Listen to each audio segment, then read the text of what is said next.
Hi, I'm Dr. Keely Thorne, cosmetic dentist and co-founder of the Dental Barns, and I wanted to talk to you a little bit about getting the perfect smile for your wedding day.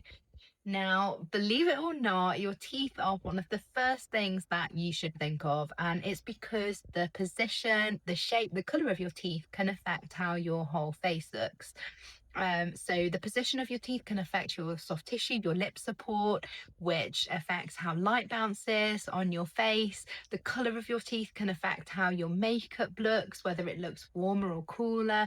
And so getting the teeth right first is really important, and then any kind of aesthetic treatment, and then finally your lipstick and makeup choices.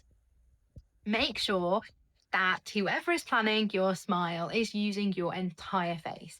And that's because we want the teeth to run in harmony with your features, your lower lip line, the angulations of your teeth are really important. And of course, the colour against your skin tone and your eye tone as well. And that's going to mean that when you're in all sorts of different angles, it's going to look great and natural and believable from every angle. So, making sure that the teeth look natural. So, natural enamel has a lot of translucency and detail, and often trends tend to mean that that is left out. And sometimes people want a more like kind of bright white, blocky look. Um, Having a little bit of detail, even subtle detail, if you're going very bright, can just really help the smile to look authentic and believable. And so we do encourage that because, of course, your smile is to last a lot longer than just your wedding day, and you want it to look good in years to come and suit your features and your tone as well. And importantly, making sure that it photographs well. So we tend to take a lot of pictures throughout your smile transformation with us, under both natural daylight and studio lighting. And it's because we want to make sure that it photographs well from different angles and in daylight, and in studio lighting as well, and of course that it also looks amazing in person.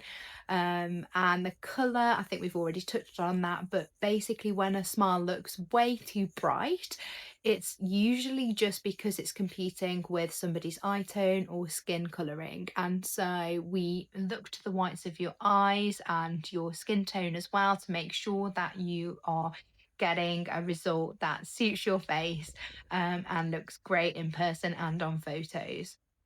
So, if you're getting married next year or the year after, depending on what you're going to need, so things like a liner treatment, so to move the teeth can take anything really from 6 to sort of 18 months, depending on the severity.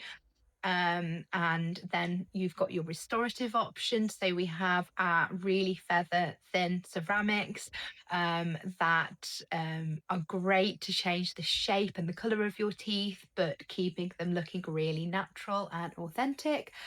We have composite options. So those restorative treatments usually take a couple of months.